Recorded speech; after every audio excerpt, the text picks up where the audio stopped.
Hey everybody, Boris Hustler from PK Forex. Welcome to our Forex Weekly Technicals for 3/3/37 of 14 data dump on the market. Well, kind of an interesting week coming up. Certainly, tremendous amount of data sets coming up for the week. Let's take a look at the euro first, and then we'll go through all the majors. So the euro closed out the week on a pretty strong note, taking out this 38 handle. It still finds resistance here all the way to 38.32. This is where we flamed out several times prior. So it could be a possibility that we're just at the upper end of the band. I could see a turn back down. Although this move here seems to be a pretty powerful move. Today basically we had a 100-point move. That was significantly more in terms of volatility than we've had in over a couple of weeks. And generally when you have these big volatility moves, you do have continuation going. So there's a potential here for us to see a move through 38.50, possibly all the way out to 3900 as a test to the highs. This 38.92 is the spike high from the holidays. Definitely going to be the operating point for longs and shorts in terms of the trade, but that means that there could be another 100 points in the trade here to the upside. We'll see how it trades out. For now, though, the fact that we're holding the highs, holding above 38, going out into the weekend above that level, suggests there's potential for further upside in the trade, and may be worthwhile to consider the longs here as it goes. Cable, on the other hand, is just kind of hanging out. It's definitely getting a little bit of a boost from just the pure risk-on anti-dollar move here, but this 68.25 still operating as the high flame out, and it's going to have to get retaken. We're going to need to do about 68.50 before you could be comfortable that we have a fresh breakout and a potential move out to the 170s on the move here.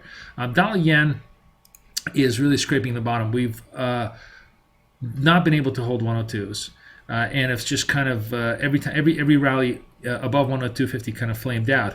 On the other hand, what is interesting is that this 101.50 level has been holding, and it's going to be very interesting to see next week how we trade vis-a-vis the dollar, because the true dollar weakness, the really, really bad dollar weakness that could come, is the break of this 101.50, and ultimately really the much harsher break of this 175, because that would open up the potential of a retrace all the way out to 100, which I think would really surprise a lot of dollar bulls who didn't expect to see 100 again this year. So there's a pretty serious potential for further liquidation all the way out down to 100 if we start breaking the 101.50. If 101.50 kind of holds for a couple more days, then a rebuild here could finally give us enough of a base to move us through 103. Really at this point, dollar yen is kind of a range-bound trade with very, very little volatility, and any kind of momentum isn't going to be signaled until we break the 101.50s or take out the 10300s to the upside. Aussie also pretty much treading water here. Definitely had a pretty weak week. We basically died again at the above the 90 handle on weaker Australian data, and fears once again that the RBA might consider the prospect of easing once again. We have the RBA meeting coming up this week. That'll be the first big event this week that everybody will be looking for. It'll be interesting to see if they change their tone. They certainly don't want to change their tone. I think they went to neutral and want to remain in the neutral position. But if they feel the data set is just not cooperative, then obviously they may have to change their tone back down to neutral, back down to dovish. That could create much greater liquidation in the Aussie and a push for a retest of the 8,700 and possibly all the way out to the 8,500. So Aussie is on the back heels. You could see a short covering rally off the RBA if they don't change their mind, but the short covering rally is really going to run into a pretty serious resist again here above this 90 level until the data from Australia begins to show any sign of an uptick. Kiwi, on the other hand, actually flamed out here today above 84. It's kind of an interesting trade here because we certainly had a tremendous amount of momentum going into the day, and then we came off the highs as the day progressed, and still this 84.50 pretty much acting as a major resist point for the Kiwi. But if the Kiwi can break out above here, and then we can take out the 85s. It really puts us on an absolutely fresh path towards brand new highs. Let's take a look at a much longer chart here, just to see where the Kiwi would be structured here. We do have the 86s, of course, back in April of last year, but generally a break above 85s could really put us on this fresh path towards potentially a new uptrend in the Kiwi. On the other hand, a break here, and we can't recover from it, could take us right back down to this 82 level. So Kiwi at this point still sort of channeling. Upper end of the channel has not been taken out. Until it does, you have to be very careful to the upside with the Kiwi.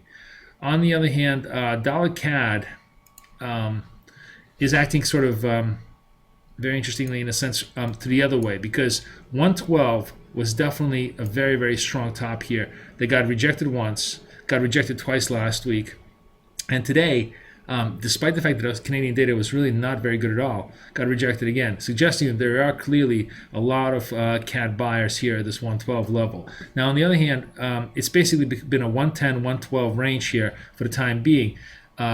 And it probably is very much likely going to remain there. 109 if you want to give it a little width here. 109, 112 range, and certainly 109 is going to be pretty serious support for dollar CAD. But if we make a third run through this level and we take out the highs here, that really opens up the run towards the 115. So it's very much worth watching to see if we get enough of an upside momentum here to make a third run towards the 112 level. Of course, we have the Canadian employment data coming up at the end of the week. That could be an interesting tell, a critical tell. And we also have the BOC meeting middle of the week. All of those things could be really critical tells as to whether a dollar CAD kind of finds a top here, or whether we're going to make a fresh assault to this 112 level, which is really the key level here that a lot of people are watching. On the crosses, everything is sort of muddied up a little bit. Dollar yen just kind of really getting torn between the upside movement in the euro and the downside movement in the yen, so there's not too much action over here. One interesting thing on the euro cross that I think has been a sneak sell-off that very few people have noticed has been the euro Swiss move, which now just broke all the way down to 21.37, took out the 21.50 level, which is very, very significant. I don't think we've been down below 21.50 for quite a long time, and it's certainly going to create a lot of angst among the S&B officials. Where was the last time we were at 21.50? This was this was April of last year. We managed to sort of hold around 21.50, came back down. Let me just zoom in on this. What's interesting about this that I find as far as a trade is that no, this is actually 21.60, 21.28 was the low over here. What's kind of interesting about this is, of course, the 120 is the sacrosanct level for S&B, but the 121 is sort of a de facto base that the S&P really does not want to violate. Has not had that base violated really since 2012. Pretty much we've went the whole year never touching 121. So if we do touch 121 as we progress here, and the interesting thing here is the reason we're touching 121 is, of course, Swiss is attracting a lot of safe haven flow here as the situation in Ukraine starts to heat up a little bit, and there's fear that they may be on the verge of a civil war. So the move down in Swiss, down to the 2100, especially if we open up Sunday, could be pretty significant. And once the 21 gets triggered, of course, the pressure down to test 120.50 is going to come in, and it's going to really bring in a lot of S&B support. So really worth watching here as the trade kind of continues to the downside, the 120.50 not being able to hold for the time being. So 21.28 is the next level for a test, and possibly as early as Sunday night. And then, of course, the 2100, which hasn't been touched since 2012. That's in many ways the most interesting trade on the euro crosses as we go into the weekend.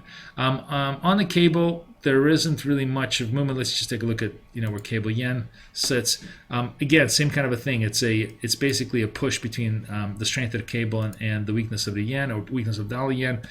Cable CAD made a big flame out move again above 186, and this is emblematic of the fact that dollar CAD is simply, I guess, finding some strength here at this 112 level, and therefore flaming out against all the crosses. And cable Kiwi, which with Kiwi strength kind of coming to an end a little bit here, maybe a trade. This is basically a Kiwi, a Kiwi unwind here, back above the 2100. There really isn't much going on in the crosses right now. Everything is sort of very range bound. And in fact, the primary focus of action next week is going to be the following. We'll have the RBA meeting. We will have the UK data and the UK BOE meeting. We'll have the ECB meeting, and of course we'll have the Canadian and the US employment at the end of the week. All of those factors could really have major impact on the majors. And as we go out, just one last look at the euro here to see that we're still holding above the 3800s, and in many ways the potential here for further run towards 3850 very much remains in place. Wishing you guys the best of luck, the best of trading. Over and out.